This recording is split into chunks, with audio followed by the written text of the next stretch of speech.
पाक उभारणार हाफिजचा मदरसा.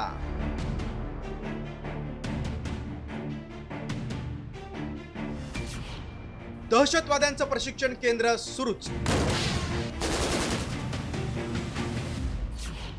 पाक सरकारला दहशतवाद्यांचा पुळका. एडमन ब्लॉक पे यके बाद दीगरे 6 और 7 मई की दरमियानी रात को 12:30 बजे जो अटैक हुआ था, उससे यहाँ पर जो 2 मिसाइल थे यके बाद दीगरे आकर गिरे थे और ये पूरे का पूरा हिस्सा आप देख रहे हैं कि अमली तौर पर मिस्मार हो चुका है. ऐकलं, पाकिस्तानी पत्रकारानं सांगितलेली ऑपरेशन सिंदूरच्या विध्वंसाची आपबीती.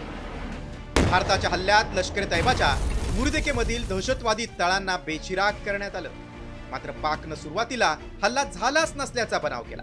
आता विध्वंसाचं सत्य बाहेर येताच पाकनं निर्लज्जपणाचा कळस गाठलाय. पाक सरकार आता हाफिजचं मुर्देकेमधील हेच दहशतवादी तळ पुन्हा उभारणार आहे. 27 हेक्टरमधील या दहशतवादी अड्ड्यात तरुणांना धार्मिक आणि दहशतवादी प्रशिक्षण दिलं जातं. मात्र हे तळ दहशतवादी प्रशिक्षण केंद्र नसल्याची मुक्ताफळे मुर्देके कॅम्पच्या प्रशासक मोहम्मद आझमनं उधळली आहेत. तो म्हणतो, मुर्देके दहशतवादी तळ नाही. कॅम्पमध्ये फक्त धार्मिक शिक्षण आणि दहशतवाद पसरवत नाही. कॅम्पमध्ये मशीद आहे, शाळा, वसतिगृह आणि क्लिनिकची व्यवस्था आहे. तरुणांसाठी मुर्देके कॅम्पमध्ये व्यावसायिक प्रशिक्षण देखील चालतं. मुर्देके कॅम्पवर पाकिस्तान सरकारचं लक्ष असतं. संस्थेसाठी स्वतंत्र सरकारी अधिकारी नियुक्त केलेत. त्यांचा जो CEO आहे मोहम्मद आझम, तो तर नेहमीप्रमाणे म्हणणारच मुर्देकेचा जी मस्जिद ध्वस्त केली आपण, ते टेररिस्ट ऑर्गनायझेशन होतं. त्यांचं ट्रेनिंग चालायचं, त्यांचं शेल्टर होम होतं, त्याचं लॉजिस्टिक एरिया होता आणि दारूगोळा साठवायची पण जागा होती.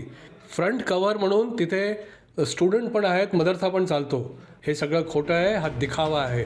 ऑपरेशन सिंदूरमुळे पाकिस्तानची प्रचंड वाताहत झाली.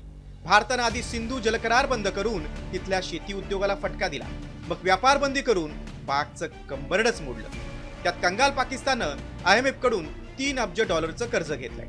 मात्र दहशतवाद्यांना आणि त्यांच्या कुटुंबियांना पोषण्यातच पाकची तिजोरी खाली होणार आहे.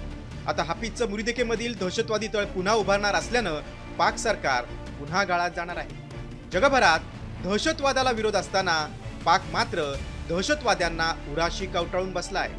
ही जगाच्या शांततेसाठी गंभीर गोष्ट आहे. ब्युरो रिपोर्ट, साम TV.